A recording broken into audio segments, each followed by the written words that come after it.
안녕하십니까. 네, 반갑습니다. 오늘 할 차례가 원가 방식 들어갈 차례 아닌가요? 지난주에 484쪽 문제 풀었나요?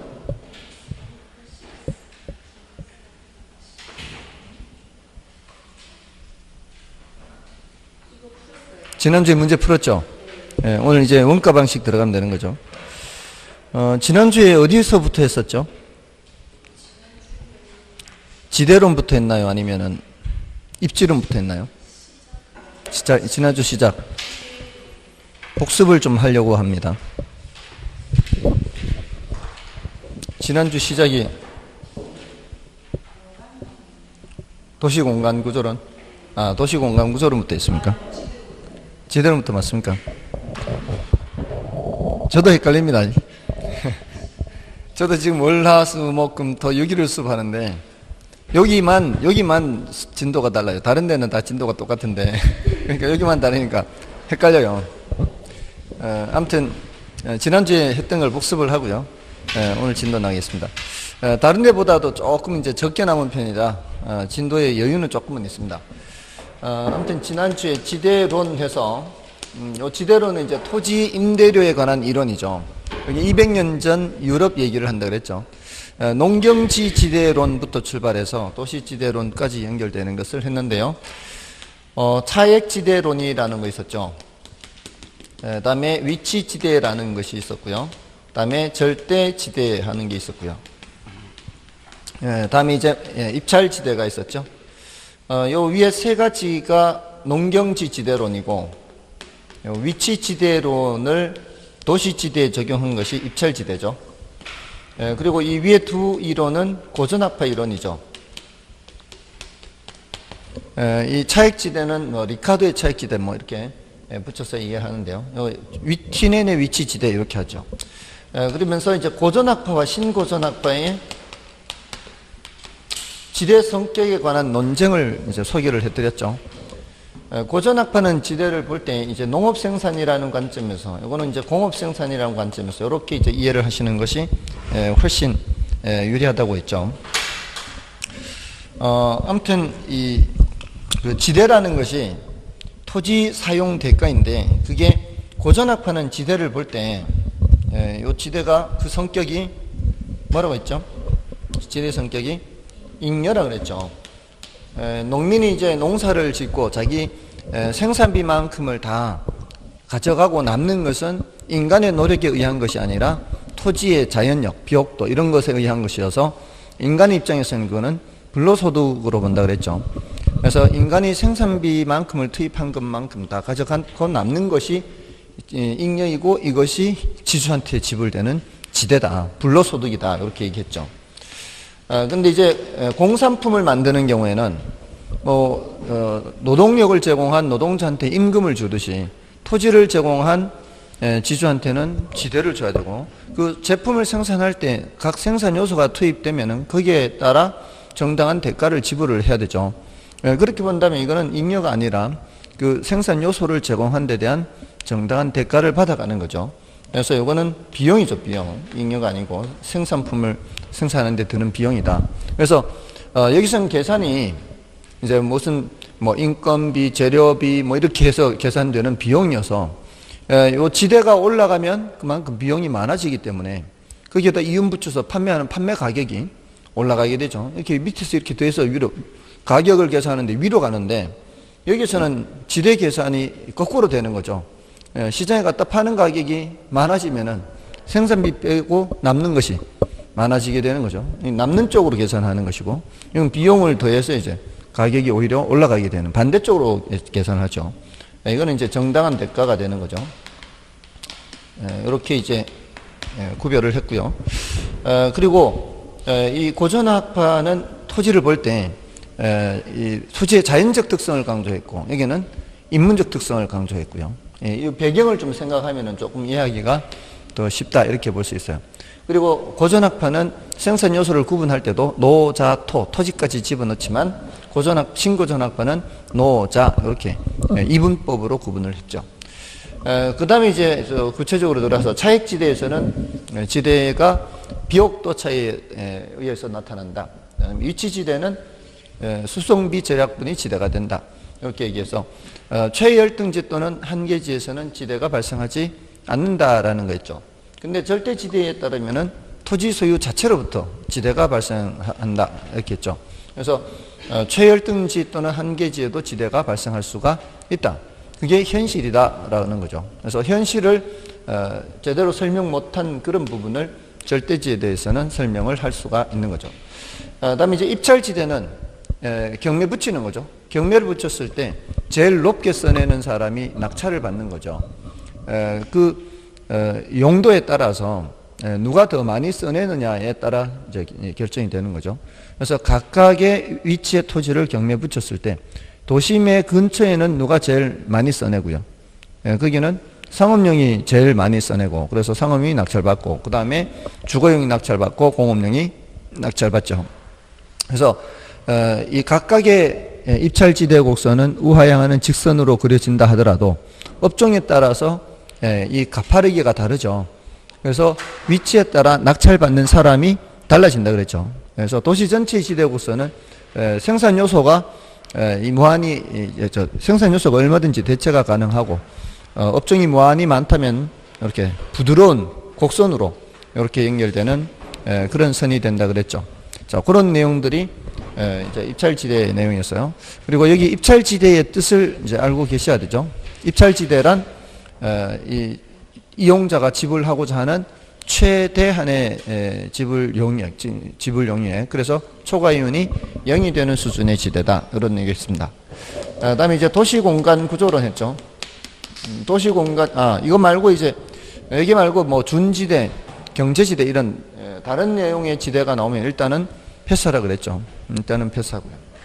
그다음에 이제 도시공간 구조론에서는 동심원 이론, 선형 이론, 다핵심 이론 이렇게 있어요.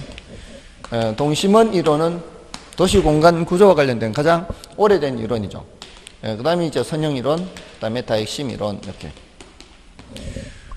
동심원 이론은 이게 이제 원의 중심이 똑같죠. 원의 중심 똑같은 게 이제 확장되면서 도시가 성장하는데, 제일 안쪽에는 중심 업무지대, 중심 업무지구가 있고, 그 다음에 천의지대죠. 원래는 주거지대였죠. 주거지대였는데 도시가 더 커져가면서 바깥이 개발되면서 도시 규모가 커지니까 중심 업무지구가 확장이 되는 과정에서 원래 주거지였던 곳이 천의지대로 바뀌면서 범죄 발생 빈도나 질병 발생 빈도가 높은 별로 주거 환경이 좋지 않은 곳으로 바뀌어가죠. 그러면서 더 바깥에 이제 소득 수준이 높은 사람들이 거주하게 되고, 더 바깥에는 통근자지대가 형성이 되죠. 자, 이렇게 해서 중심 업무지대, 그다음에 천의지대, 저소득 주거지대, 중산층 또는 중고소득층 주거지대, 그다음에 통근자지대, 이런 식으로 도시가 성장하는 거죠. 자, 이거는 도시 공간 구조에 대한 최초의 이론이라는 의미는 있지만 도시 공간 구조를 지나치게 단순화했죠. 교통망 같은 것도 전혀 고려하지 않고, 그래서 이걸 발전시킨 이론이 선형 이론이죠. 선형 이론에서는 교통축을 강조를 해서 교통축이 있는 쪽으로 도시가 더 성장하게 되면은 원이 변형돼서 부채꼴 모양으로 도시가 성장한다. 이렇게 하고, 또 여기서는 주택 지불 능력을 좀 많이 강조를 한 편이어서 이 소득 수준이 높은 고소득층들은 도심으로의 접근성이 좋은 교통축 근처에 자리를 잡게 되고, 중급자지대는 그 주변에 자리를 잡고, 저급주택은 반대쪽에 제조업지대와 근처에, 제조업지대와 보완적으로 입지한다 그러죠. 그래서 경공업지대 주변에 저소득층들이 사는 그런 지대가 형성이 되죠. 자, 이런 내용들이 선형 이론이고, 그 다음에 이 두 개 다 합쳐서 단핵 이론이죠. 핵이 한 개밖에 없죠. 그래서 이제 다핵심 이론은 도시가 여러 개의 핵들이 점진적으로 통합되는 과정에서 큰 도시가 형성이 된다. 이렇게 하면서 여기 다핵이 성립하는 이유는 동종업종의 집적 지향성 또는 이종업종의 분산 지향성, 그 다음에 특정 위치나 시설을 필요로 하는 경우 그 위치 근처에 핵을 만들고요. 또 지대 지불 능력이 높으면은 도심에, 낮으면 외곽에 자리를 잡게 되죠. 이런 다핵에 성립하는 이유, 이런 것을 좀 체크를 해야 되죠. 다음에 이제 감정평가론 들어갔죠. 감정평가 들어가서 이제 감정평가 분류했어요. 감정평가 분류에서는 이제 물론 이제 공적평가, 공인평가, 뭐 공적평가는 공적기관이 평가하는 거죠. 공무원이 하는 거. 공인평가는 자격을 부여받은 개인이 하는 게 공인평가, 뭐 이런 여러 가지 분류가 있는데, 좀 더 중요한 게 현조, 기소, 일구부죠. 현은 현황평가죠.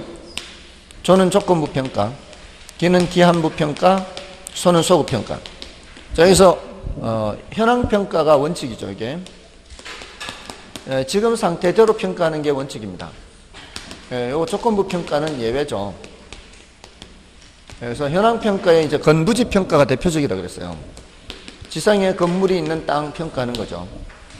근데 요거는 현황평가는 현황평가이지만 일시적 이용이거나 불법적 이용은 제외죠. 그런 것까지 현황평가를 하는 것은 아닙니다. 그리고 조건부평가는 나지상정평가 이런 게 있죠. 지금 현재 나지가 아닌데도 불구하고 나지인 것처럼 해서 평가하는 게 나지상정평가 이렇게 되는 겁니다. 다음에 이제 기한부평가나 소급평가는 모두 다 예외죠.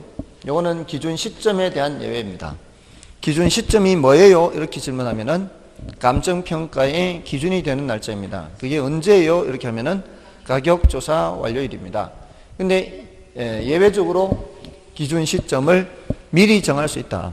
감정평가 의뢰를 할 때 보통 미래 일정 시점을 미리 정해놓으면은 기한부평가, 과거 일정 시점을 미리 정해놓으면은 소급평가, 이렇게 예외적으로 인정될 수 있습니다. 이것들은 가격조사가 가능해야만 가능해요. 가격조사가 당연히 가능해야죠. 가격조사가 불가능한 경우에는 이런 것들은 인정되지가 않습니다. 이런 감정평가 분류교, 가치와 가격 구별했죠. 가치와 가격 구별해서 가치는 추상적이고 주관적인 성격이 강하고 가치는 구체적이고 객관적인 성격이 강하죠. 가치는 장래 기대된 편에게 현재값 이렇게 하고, 이거는 실제 지불된 값, 이렇게 과거값.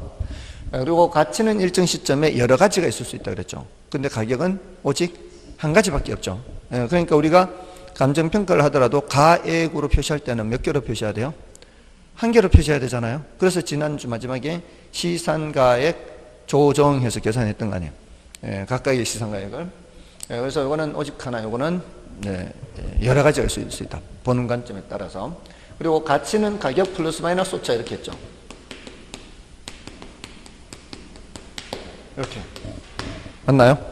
이거는 단기적인 현상이다, 장기적인 현상이다? 이건 단기적이다. 단기적으로는 괴리가 될 수 있지만 장기적으로는 어떻게 된다? 장기적으로는 일치한다. 이거는 이제 앞에 과장국수 비비자에서도 나왔다 그랬죠. 앞에 수급 조절이 잘 안 되면은 가격 왜곡 현상이 나타나는 거. 이게 바로 오차가 나타나는 겁니다. 자, 이런 이제 가치와 가격 구별하는 게 있었고요. 그다음에 가치 발생 요인, 가치 형성 요인 하는 게 있었죠. 가치 형성 요인이 누구한테 영향 미치는 거예요? 가치 발생 요인한테 영향 미치는 거죠. 형이 동사한테 영향 미친다 그랬죠. 형 이름은 일지계. 일지계 중에서도 중요한 거는 지역 요인과 개별 요인이에요. 일반 요인은 뭐 그렇게 중요한 것은 아니에요. 그런 것들이 변하면, 형이 변한다. 일반 요인, 지역 요인, 개별 요인 이런 게 변하면 그러면 이제 가치 발생 요인, 효용성, 상대적 희소성, 유효성, 효상유 이런 것들이 변하죠. 그럼 가치가 자꾸 바뀌게 되는 거죠. 그래서 요 뒤에 연결되는 가격제 원칙 중에서 변동의 원칙이 있죠.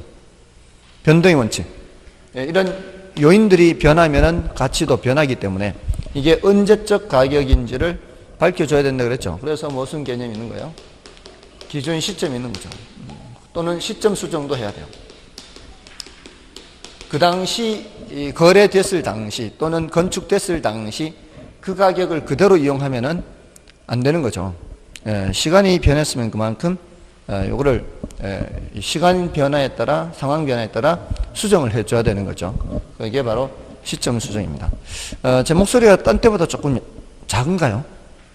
제 목소리가 똑같나요? 조금 낮은 것 같죠? 아니, 별로 제 목소리에 주의를 안 하는 것 같아서. 별로 다들 딴짓 하는 것 같아요, 이렇게 뭐. 지금 초등학교 1학년 교실에 애들이 왜 딴청 피우는 거 있죠? 그건 딴청 피우는 것 같았어. 듣고는 있어요? 거의 영혼 없는 표정으로 이렇게 듣는 거 아니에요? 제가 목소리가 좀 약해서 그런가? 목소리가 약하기도 약하죠, 지금. 지금 이게 지금 방전이 돼가지고 에너지가 방전이 돼. 저는 오늘이 마지막인 줄 알았어요. 빡세게 하는. 근데 보니까 5월 둘째 주까지도 목요일 빼고는 다 있는 거야, 보니까. 5월 둘째 주까지 목요일만 하루 빠지는 거예요. 오후 수업이 계속 있는 거예요. 더군다나 일요일까지 수업이 있어. 그러니까 지금 4월 말이 아니었던 거예요.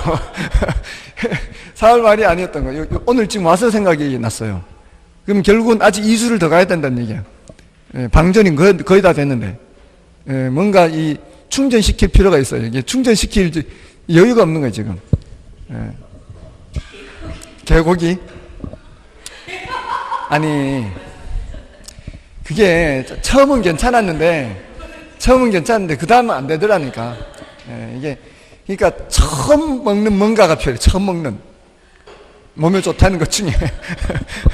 두 번째는 더 이상 효과가 없어요. 약발이 안 맞아요. 아무튼 가치 형성 요인 일지계, 가치 발생 요인 효상요. 얘네들이 어느 하나만 작용해서 영향을 미치는 게 아니라 상호 함께 작용해야죠. 함께. 어느 하나만 작용하는 것이 아니라 상호 관련돼 있어야 된다. 여기는 이전성을 추가로 두는 사람도 있죠. 가치 발생 요인에는 이 효용성, 상대주의성, 유효성 말고도 이전성을 추가로 두는 사람도 있습니다. 자, 이런 내용들 했고요. 그 다음에 이제 가격 원칙이었죠. 가격 원칙. 가격 원칙 중에서 최소한 3가지는 해야 된다 그랬는데요. 최소한 3가지.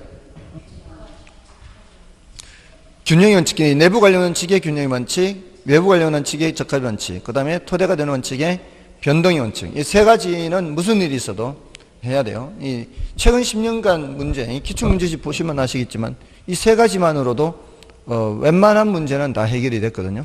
그 다음에 추가로 한다면 뭐였어요? 기원칙과 대체원칙이죠. 적합 원칙, 그 다음에 변동의 원칙. 변동의 원칙. 여기 이제 있었고, 그 다음에 추가로 한다면 이제 기여의 원칙. 그 다음에 기타 원칙의 대체 원칙 있죠. 요 5가지 정도 하면은 웬만한 건 다 해결이 됩니다. 여기에 추가로 더 하실 것이 있다면 여기 이제 수익 체증 체감 원칙 있죠. 제일 어려운 게 수익 배분의 원칙이라고 했어요. 이게 제일 어려워요. 이게 뭔가가 있잖아요. 이게 공부라는 게 어떤 내용이 나왔으면 그거를 연상시키기 위한 그 연결고리, 실마리 있죠, 실마리. 실마리를 빨리 떠올리는 게 중요해요. 수익을 배분한다, 이게 어렵다 그러면은, 어디에 수익을 누구한테 배분한다? 이걸 빨리 연상을 해야 되는 거죠. 여기는 생산 요소한테 배분한다 그랬어요. 토지, 자본, 노동, 경영, 이런 생산 요소에 배분한다 그랬어요. 이게요, 어떤 공부가 나오면 이 내용이 공부를 잘하려면 그걸 잘하면 돼요. 빨리 그 내용이 나왔을 때 관련되는 걸 연상하는 훈련을 하라고요. 혹시 여러분들 옛날에 이런 수학에 이런 공식이 있는 거 기억나시나요? 이런 번과 같아요. 2분의 A 더하기 B는 루트 AB보다 크거나 같다. 이게 산술 평균이고 이게 기하 평균이거든요. 기하 평균인데 여기에서 나온 것 중에 제가 수업 시간에 간혹가다 이제 계산 문제 할 때 이런 거 말씀드릴 때가 있어요. 1.05 곱하기 0.95 0.95 곱하기 1.05 하면은 1을 기준으로 해서 0.5 작은 거 0.5 큰 거잖아요. 그죠? 얘네는 1 곱하기 1보다는 반드시 작게 돼 있어요.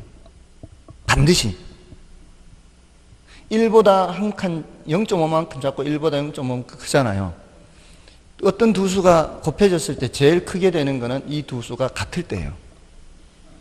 왜냐하면 이게 1 같을 때 똑같아지거든요. 양쪽이 1과 1 같을 때 같아져요.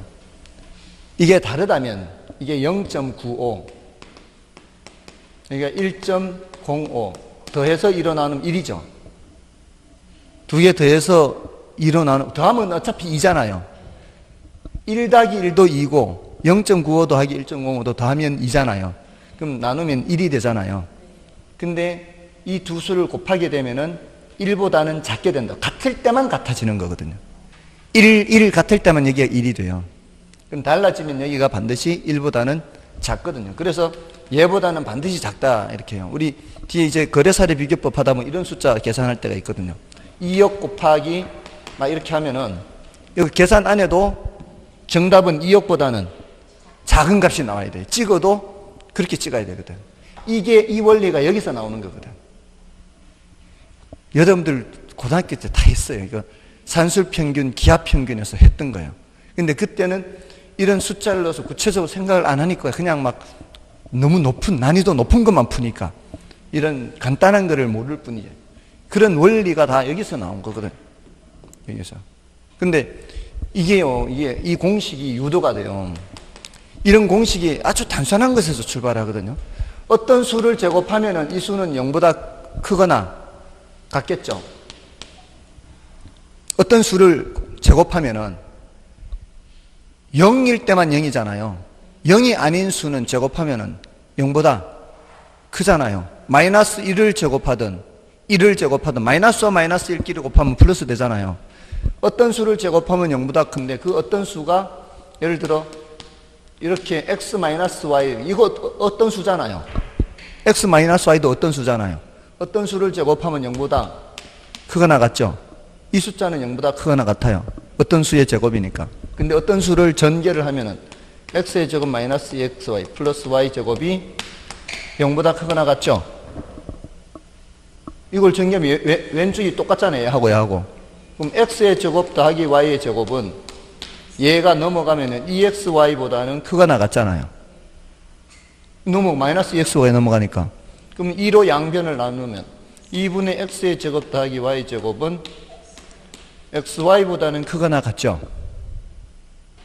맞나요? 근데 여기서 루트 x를 a라고 하고 루트 y를 b라고 하면 요 루트 x 자리에 요 x의 제곱이 뭐 x의 제곱 루트 a x를 루트 a라고 하면 x를 루트 a y를 루트 b라고 하면은 x의 제곱은 뭐예요? a y의 제곱은 b잖아요. 그럼 x의 제곱 자리에 a 넣고 y 제곱 자리에 b를 넣고 x의 루트 a를 넣고 y의 루트 b를 넣으면은 요 공식이 나오는 거지. 요 공식이 유도가 돼요.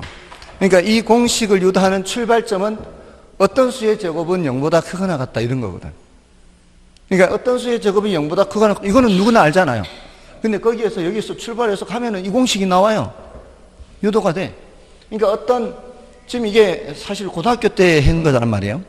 근데 이거를 원리를 기억하고 있으면 이게 아무리 오래 가도 이게 유도가 되는 거죠. 10년이 되든 20년이 되든 기억이 나니까 그 첫 실마리만 기억하고 있으면. 그러니까 사실 그 앞에 지나갔던 컨버스의 분기점 모형 있죠. 그것도 공식 유도할 수 있어요. 그것도 공식, 저도 유도할 수 있어요. 컨버스만 하는 게 아니고 저도 유도할 수 있어요. 그러니까 그게 원리를 기억하는 원리를. 그러니까 어떤 내용이 나오면 이게 어렵다 그러면 수익을 배분한다, 누구한테 배분한다, 이걸 실마리를 연결하는 거죠. 그러니까 각 생산 요소한테 배분한다 이렇게. 제가 그 예를 들 때는 제가 토지를 대고 누구는 돈 대고 누구는 노동력 제공하고 누구는 경영 노하우 이렇게 했잖아요. 그럼 수익을 배분한다 그러면은 생산 요소한테 배분하는구나. 생산 요소한테 배분하고 마지막으로 누구한테 준다 그랬어요? 토지한테 준다. 그러면 꼭 한 번을 끄집어내면 실마리만 끄집어내면 연결돼서 끝까지 생각이 난단 말이에요. 그러니까 지금 이 내용뿐만이 아니라 다른 내용도 마찬가지예요. 그러니까 제가 고정금리, 변동금리 하면 이거 생각하라 그랬잖아요. 고정금리는 이거, 변동금리 이렇게. 저당 유동화하면 저당 유동화를 나타내는 구조를 생각해야죠. 저당 유동화 구조. 그렇게 해서 어떤 내용이 나왔을 때 빨리 그걸 연상을 하란 말이죠. 그게 훈련이에요. 민법도 마찬가지겠죠. 민법도 대리하면은 세 사람 딱 머릿속에 생각해야죠. 본인, 대리인, 상대방 이렇게 세 사람을 생각해야 된다. 그래서 한 번은 이 사람 입장에서, 대리인 입장에서 한 번 생각해야 되고, 한 번은 본인 입장에서 생각해야 되고, 한 번은 이 상대방 입장에서, 본인, 대리인, 상대방, 이 각각의 입장에서 생각을 해봐야 되는 거죠. 그래서 누구한테 책임을 얼마만큼 지울 거냐 말 거냐 하는 거는 누가 얼마만큼 잘못을 했느냐 안 했느냐 이런 거잖아요. 그러니까 조금이라도 본인한테 뒤집어 씌울 뭔가 책임거리가 있으면은 본인한테 조금이라도 이렇게 책임을 지어야 될 거 아니에요. 그게 표현들이 아니에요. 그 표현, 지가 뭔가를 한 게 있잖아. 그러니까 거기에 조금이라도 책임을 지우는 거죠. 근데 전혀 그런 게 없는데, 대리님, 무권 대리하면 이 사람한테는 아무 책임을 지으면 안 되잖아요. 다만, 그럼에도 불구하고 본인이 좋을 때는, 추인 같은 건 할 수 있게 해야 될 거 아니에요. 괜찮네 하고 이렇게. 근데 그때는 본인한테는 전혀 책임이 없게 하는 거죠. 좋으면은 좋은 거는 취하고, 그게 상대방한테도 괜찮을 거니까. 그러니까 이런 것들을 그 입장에서 생각해 보면은 되는 거죠. 그러니까 어떤 내용이 나왔을 때 빨리 뭔가를 연상하는 훈련을 하시라고. 뭐가 나오면 뭘 생각하고, 뭐가 나오면 뭘 생각하고, 이렇게. 됐나요? 자, 그럼 됐고요. 여기 이제 경쟁의 원칙이 여기 있죠. 경쟁의 원칙. 경쟁의 원칙은 초과이윤을 연상하라 그랬어요. 초과이윤. 초과이윤 때문에 경쟁이 발생하고, 경쟁에 의해서 초과이윤은 사라지게 되는 거죠. 됐나요? 자, 아무튼 이런 내용들이 가격 원칙이었고, 그 다음에 지역 분석, 개별 분석 있죠. 지역 분석, 개별 분석. 지역 분석은 뭐를 판정하는 거예요? 표준적 이용을 판정하는 거예요. 그 지역이 단독주택 지역인지, 저층 점포 지역인지, 그거 판정하는 게 뭐라고요? 지역 분석이에요. 표준적 이용을 판정하는 거. 그 다음에 개별 분석은 뭘 판정해요? 최유효용 판정하죠. 그리고 여기서는 가격 수준을 판정하죠. 어떤 범위를 나타내는 평균적인 가격에서 범위를 나타내는. 그 다음에 개별 분석에서는 구체적인 가격을 판정하는 거죠. 선행 분석, 후행 분석, 전체 분석, 부분 분석, 거시 분석, 미시 분석 이렇게 구분할 수가 있죠. 적합의 원칙과 관련이 있다면 균형의 원칙과 관련이 있고, 경제적 감가와 관련이 있다면 기능적 감가와 관련이 있다. 이런 내용들이 있죠. 그 다음에 이제 지역 분석의 대상에서 인근 지역이 있고, 유사 지역이 있고, 동일 수급권이 있죠. 인근 지역은 대상 부동산이 속해 있는 지역으로서 대상 부동산과 지역 요인을 공유하고 있습니다. 그리고 대상 부동산의 가격 형성에 직접 영향을 미치는 지역이 인근 지역. 그다음에 유사 지역은 인근 지역과 지역 특성이 비슷한 지역. 용도적으로만 비슷한 게 아니라 가격 면에서도 비슷해야 되죠. 대상 부동산이 속해 있지 않은 지역으로서 가까이 있을 수도 있고 멀리 있을 수도 있기 때문에 거리 원근을 따지지는 않지만, 너무 멀리까지 떨어져 있으면은 이 대체 관계에 있다고 보기 어렵기 때문에 동일 수권 안에 있는 것이라 해야 되죠. 그래서 동일 수권이라는 것을 정해줘야 되죠. 그리고 동일 수권은 사례 수집 최원방권이 된다. 이렇게. 그다음에 이제 유사 지역을 분석하는 이유는 인근 지역에 사례가 없을 때는 유사 지역까지 가야 되고, 또 인근 지역의 지역 특성을 보다 명백히 파악하기 위해서는 유사 지역까지 가야 되니까 유사 지역을 분석하는 거죠. 자, 이런 내용이고, 동일 수급권은 대상 부동산과 대체 경쟁 관계에 있는 부동산이 존재하는 권역으로서 인근 지역과 유사 지역을 포함하는 개념이 동일 수급권이죠. 이런 내용들을 했습니다. 그 다음에 이제 3방식 들어와서 용어 다 익혔겠죠? 3방식. 원가 방식, 비교 방식, 수익 방식. 자, 그러니까 이게 공부라는 게 뭔가를 연상하면은 자동으로 술술술 나오는 게 있고, 그러니까 논리적으로 이렇게 술술술 나오는 게 있고, 그러게 되기 위해서는 기본적으로 용어를 알아야 되는 게 있단 말이죠. 그런 거는 어쩔 수 없잖아요. 그런 거는 외워야 돼. 할 수 없어. 그러니까 암기와 이해가 병행을 해야 되죠. 지금 그 3방식은 용어를 어떻게 해야 돼요? 그냥 일단은 외워야 돼요. 용어를. 원가 방식, 비교 방식, 수익 방식. 원가 방식의 가격 구하는 거, 원가법, 임대료, 적산법. 비교 방식에서는 거래사례비교법, 임대사례비교법. 수익 방식에서는 수익환원법, 수익분석법. 이거는 일단은 외우고 시작해야 되는 거죠. 왜 수익분석법이라고 하는지, 왜 수익환원법이라고 하는지 그거 따져가지고는 아무 소용이 없는 거예요. 그냥 외워야 돼. 수익환원법은 가격 구하는 거, 수익분석법은 임대료 구하는 거. 또 비교 방식에는 우리나라에서만 독특하게 공시지가 기준법을 따로 얘기하고 있다. 됐나요? 이렇게 해서 이제 시산가액, 시산임료를 계산해서 이걸 조정한다 그랬죠.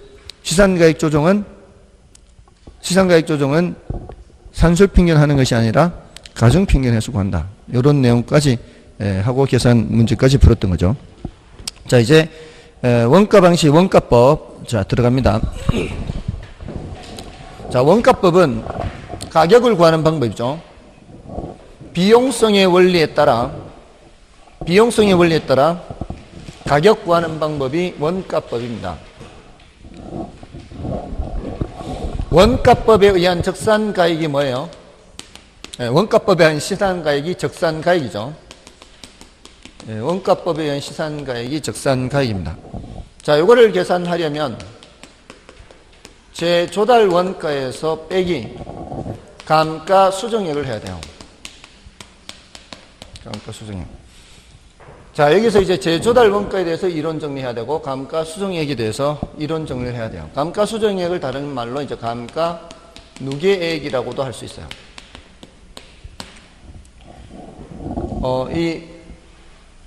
이 원가법이란 하잖아요. 묻잖아요. 원가법이란 물을 때 이 공식 알면은 자동으로 해결이 돼요. 공식 알면 원가법이란 대상 물건의 제조달 원가에 감가 수정을 하여 대상 물건의 가액을 산정하는 감정평가 방법을 말한다. 이렇게. 그렇게 돼 있지 않나요, 혹시? 그렇게 돼 있죠. 그러니까 공식만 알면 되는 거예요. 원가법이란 대상 물건의 뭐에? 제조달 원가에 감가 수정을 하여 대상 물건의 가액을 산정하는 감정평가 방법을 말한다. 그죠? 공식 알면 자동으로 해결되는 거야. 그리고 공식을 알아야 계산 문제도 풀 수가 있어요. 계산 문제가 쉬운 계산 문제도 있고 어려운 계산 문제도 있지만 쉬운 거는 해야 되잖아요. 그리고 최근 10년간 여기가 삼방식이 계산 문제가 훨씬 많아요. 계산 문제가 훨씬 많아.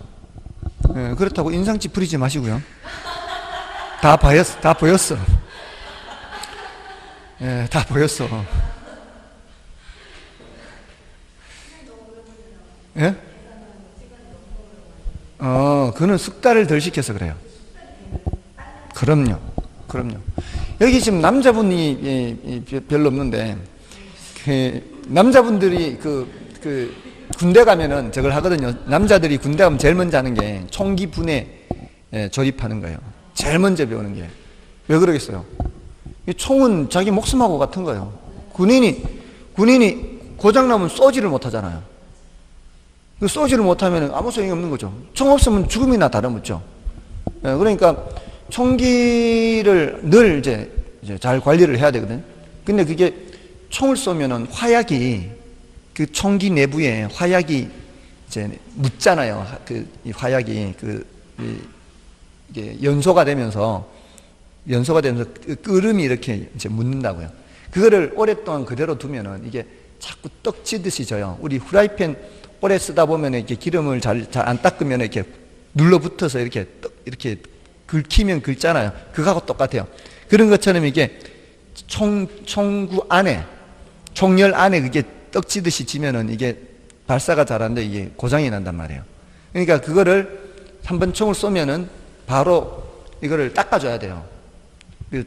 저거 닦는 저기 있어요. 천이 있고 이렇게 해서 닦아줘야 돼, 이거를. 그러려면은 뭘 해야 돼요? 분해를 해야지. 분해를 해서 그 부품들도 하나씩 이렇게 닦아줘야 돼요. 그래야 총이 잘 발사가 되거든. 근데 이거를 순서를 알아야 될 거 아니에요. 순서를 이 부품이 열 몇 가지인가 있단 말이에요. 그러면은 처음 가면은 이거 처음부터 그걸 열 몇 가지를 순서대로 외울 수가 없잖아요. 그러니까 깨끗한 천을 깔아놓고 이제 다 이제 시키는 거죠. 이제 조교가 시키면은 순서대로 넣는 거죠. 번호대로. 번호대로 이렇게 제일 먼저 핀을 뽑아요. 핀을 뽑고 놓고 이렇게 꺾어서 이렇게 또 빼고 놓고 이렇게 하나하나 이렇게 해서 순서대로 해요. 그리고 이걸 닦아야 될 거 아니에요. 닦고 나서 다시 거꾸로 역순으로 이렇게 해야 될 거 아니에요. 처음에는 석 달 되는데 한참 걸리죠. 근데 나중에는 이거 필요 없어요. 천 필요 없어. 천 필요 없고 그냥 빼가지고 아무렇게나 던져놔도 다 찾아가서 집어넣는다고. 다 집어넣어요. 그러다가 조금 더 석 달이 되면은 방아틀 뭉치까지 분해해요. 그거는 더 정교한 걸 요구하거든. 방아틀 뭉치까지는 일반 사병이 할 필요 없어요. 그 전역할 때까지 방아틀 뭉치 한 번도 분해하지 않고 나온 애들도 있어요. 예, 근데 저는 그것까지 해가지고 난 심심하니까 이제 나중에는 이게 숙달이 되면 그 안에 것까지 해가지고 이렇게 한단 말이에요. 예, 아무튼 그렇게 숙달이 되면은 아무렇지도 않아요. 예, 자연스럽게. 그러니까 하고 안 하고의 문제지 그게 처음부터 익숙할 수는 없잖아요. 아무튼 연습만 하면 되는 거예요. 근데 이론적으로 좀 더 이해를 하면은 조금 더 나을 수가 있잖아요. 그리고 계산 문제를 하다 보면은 이론에도 도움이 돼요. 이게 이제 왔다 갔다 할 수가 있거든. 자, 아무튼 제 조달 원가에서 이제 감가 수정하는데 이제 이론적으로 지금까지 최근 10년간 여기서 한 문제밖에 안 나왔어요. 다 계산 문제예요. 너무 오랫동안 계산 문제가 안 나온 거예요. 이게 이론 문제가 안 나온 거예요. 그러니까 이게 이론 문제가 안 나오면 안 나올수록 점점 이 힘이 응축된다고 보면 돼요. 터지기 직전. 그 백두산 이제 화산 폭발하기 직전이라 그러잖아요. 그런 것처럼 이론 문제가 출제될 가능성이 높다는 거죠.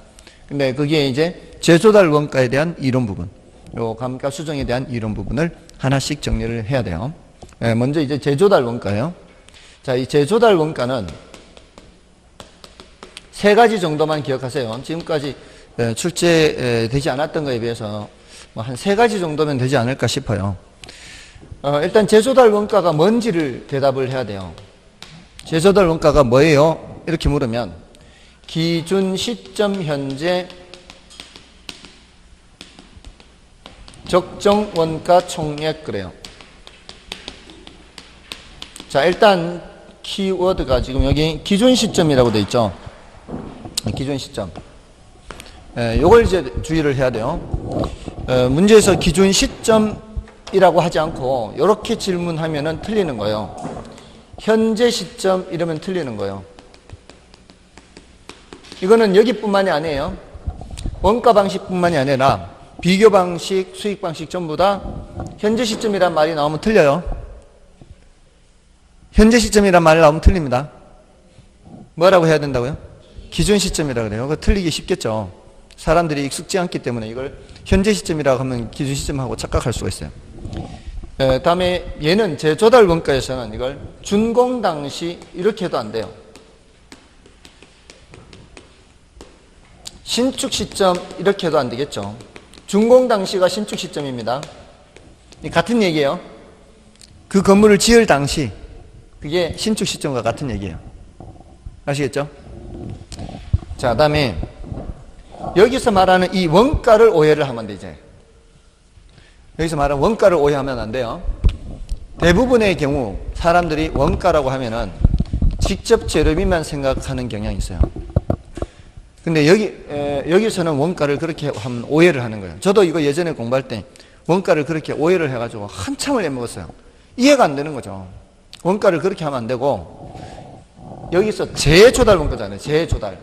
다시 조달 이런 뜻이잖아요. 다시 취득 또는 다시 생산 이런 의미인데 재조달 원가에서 말하는 원가는 이렇게 생각해야 돼요. 재조달 원가에서 말하는 원가는 예를 들어 이 물건의 재조달 원가다 그잖아요. 그러면 이거를 사용하는 사람 입장에서 생각해야 돼요. 사용하는 사람 입장에서 이 자리에 갖다 놓을 때까지 발생한 모든 비용이에요. 이 자리에 갖다 놓을 때까지 발생한 모든 사용하는 사람 입장에서. 그럼 사용하는 사람 입장에서 이거 제품 만든 사람한테 돈도 줘야 되고 혹시라도 그 사람이 배송 못 해준다 그러면은 택배비까지 돈을 줘야 이 자리에 갖다 놓을 수 있지 않나요? 그게 재조달 원가예요. 정상적으로 사용할 수 있을 때까지 발생한 모든 돈이에요. 그러니까 재료비만 생각하면은 안 된다고요. 자, 그러면은 우리 건물의 경우 재조달 원가 하면은 어떤 상태의 금액을 말할까요? 내가 문을 따고 열고 들어가서 사용하는데 전혀 이상이 없을 만큼 발생한 그때까지 발생한 모든 돈이에요. 사용하고 있는데 세금 내라고 막 하고 이렇게 뭐 벌금 나고 이렇게 다 뭔가를 완비를 못해서 그런 상황이 되면 안 되죠. 그러면은 어떤 돈이 다 들어가야 되는가 하면은 건축업자한테 주는 돈만으로는 안 돼요. 건축업자한테 주는 돈만으로는 안 되고 나중에 사용하려면은 취득세, 등록세 내야 되지 않나요? 그런 거 해야 돼. 또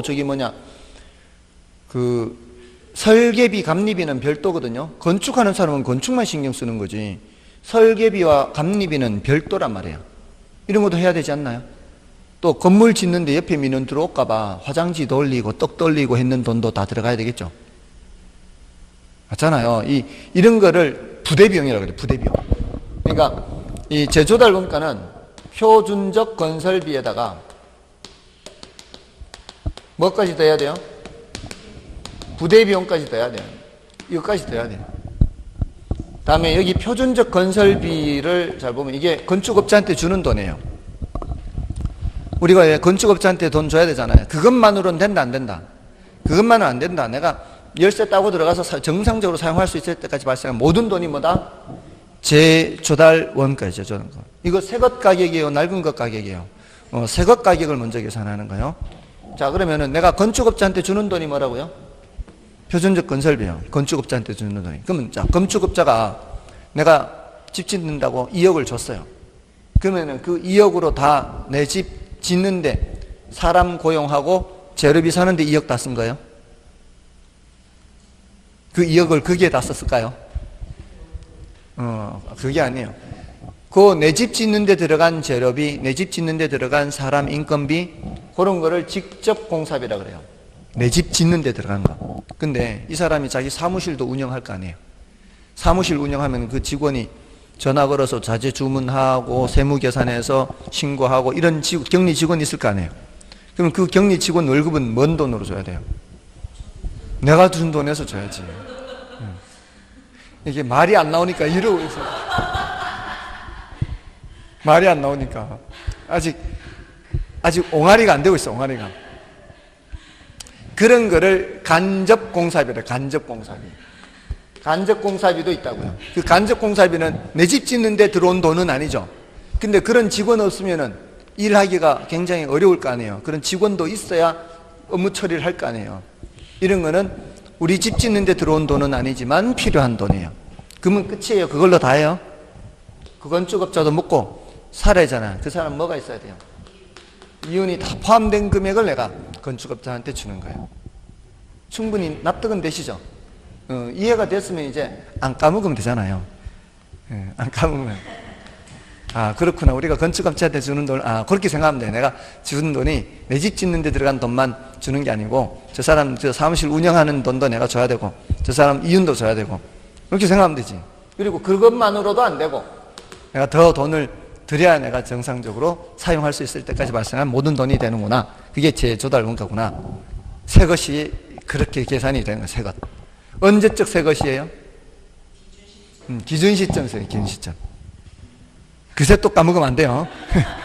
그새 또 까먹으면 안 돼.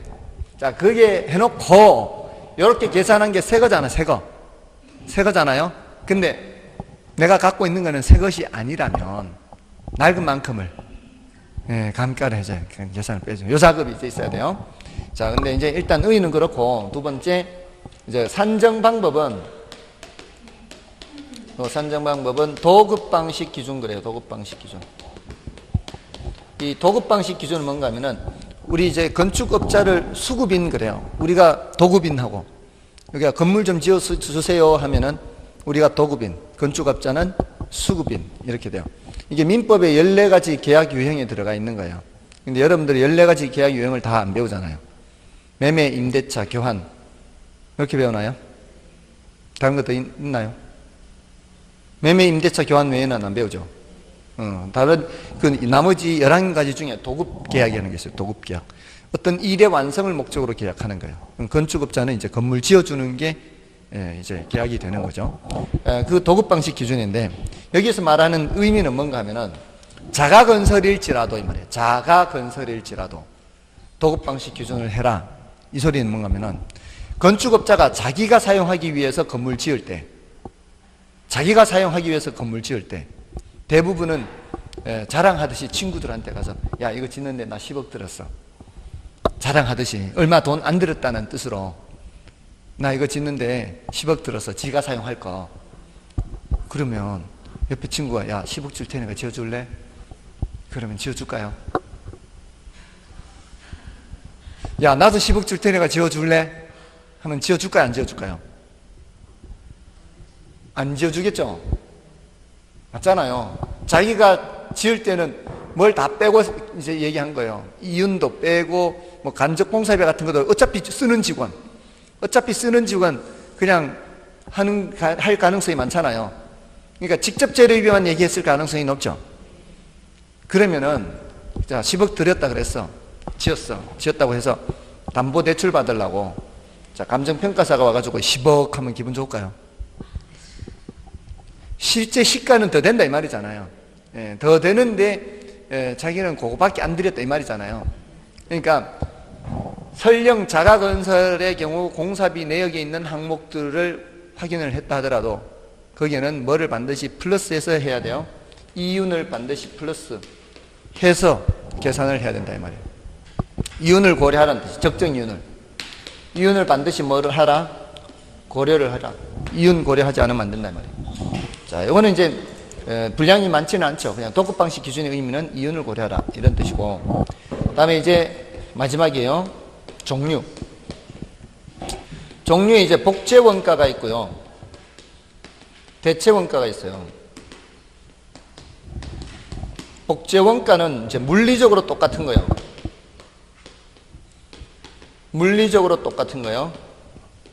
요거는 기능적으로 똑같아요. 또는 효용적으로 똑같아요. 자, 이게 뭔 소린가 하면은, 어떤 건물이 있는데, 어떤 건물이, 이 건물이 4층까지 있다고 치고요. 4층까지라고 칠게요. 지금 이 건물이 한 층 층고가 몇 미터 될까요? 한 층 층고가. 제가 여기 바닥에 써볼게요. 저 같은 사람은 한 사람도 올라가고도 남죠. 제가 이렇게 뻗을게요, 팔을. 제가 팔을 뻗으면 제 바닥에서부터 이 손끝까지, 요걸 높이를 생각해 보세요, 요 높이를. 제가 저기서 이렇게 잰다면, 요 손끝까지 높이만큼의 한 사람, 제 손끝에 한 사람이 더 서 있다고 생각해 보세요. 저 같은 사람이 손끝에 한 사람이 더 발을 밟고 제 손끝을 서 있으면 서 있을 수 있죠. 한 사람 더 올라가지 않나요? 이 위로. 안 올라갈 것 같아요? 조금 안 될 것 같아요? 이렇게 서서, 여기잖아요. 안 되나? 뭐 조금 모자랄 것 같기는 한데. 그럼 저 위에 지금 den조된 위에 또 공간이 있잖아요. 위에 이제 그 위층 바닥 있죠, 위층 바닥까지 하면은, 이렇게 하면 두 사람 되죠? 이렇게 하면은 요 손끝까지 한 2m 안 되겠어요? 제가 그래도 키가 170이 넘는데 30cm 더 올라오고 있지, 이게. 이 한 층이 4m가 넘는다고요. 굉장히 층고가 높아요, 얘가. 층고가 굉장히 높은 거예요. 보통 한 일반적인 상업용 건물 한 3m. 예, 이게 4m나 돼요, 4m나. 4층이라고 치고요. 총 몇 미터예요? 16m. 이 건물을 평가한다고 복제 원가로 계산하면 이 말이에요. 복제 원가로 계산하면은 똑같이 지어야 돼, 똑같이. 요거하고 똑같이. 근데 대체 원가는 물리적으로 똑같이 지을 필요 없이 기능만 똑같으면 돼. 이거 4m 아니고 3m라고 해서 이 건물에 지금 이런 용도, 여기 지금 대부분 입주하는 다른 업체들 다 비슷해요. 제가 봤을 때는. 여기뿐만이 아니라 다른 저기 학원이나 사무실, 무슨 요가 학원, 이런 데가 전부 다 이렇게까지 층고가 높을 이유가 없어요. 기능상으로는 3m만 돼도 어때요? 기능상으로는 3m만 돼도 아무 지장이 없어요. 그럼 누가 돈이 더 들겠어요? 이게 12m고. 이게 돈 더 들겠죠? 예를 들어 얘 16억이라고 칠게요. 복제 원가는 16억이에요. 돈 더 들어. 얘는 12억이에요. 돈은 더 들었지만 그 가치는 16의 가치가 안 나가는 거죠. 몇 억의 가치밖에 없어. 12억 가치밖에 없어요. 그렇죠? 자, 그럼 이게 돈만 16억 들었지. 여기 복제 원가가 오는 거예요. 복제 원가가 16억 온단 말이에요. 그럼 돈은 16억 들었지만 가치는 16억의 가치가 있어요, 없어요? 얼마의 가치밖에 없어요? 12억 가치밖에 없죠. 돈 들었다고 가치가 올라가는 거 아니다 이 말이에요. 기여의 원칙에 따르면 돈을 들였다 해도 기여한 정도는 그만큼 안 되면 가치가 안 나가요. 그럼 얼마만큼이 지금 거품이 있는 거예요? 4억만큼 거품이 있죠. 그래서 뒤에 감가 수정 작업을 할 때 그 거품을 빼줘야 돼요. 그게 바로 기능적 감가예요. 기능적 감가를 4억을 해야 돼, 4억을. 이 복지원가를 할 때는. 복지원가를 사용할 때는 기능적 감가를 반드시 고려를 해야 돼요. 근데 12억이 여기 들어가면 이 말이에요, 12억이. 이미 뭐가 빠진 상태예요? 거품이 빠진 상태죠. 거품이 빠진 상태이기 때문에 여기서 기능적 감가 하면 돼요, 안 돼요? 기능적 감가를 하면 안 돼요, 여기는. 아주 이론적으로 중요해요. 이론적으로 지금 굉장히 중요한 거예요. 그러니까 지금 여기 지금 재조달 원가에서 출제 가능성이 가장 높은 항목들을 지금 나열한 거예요.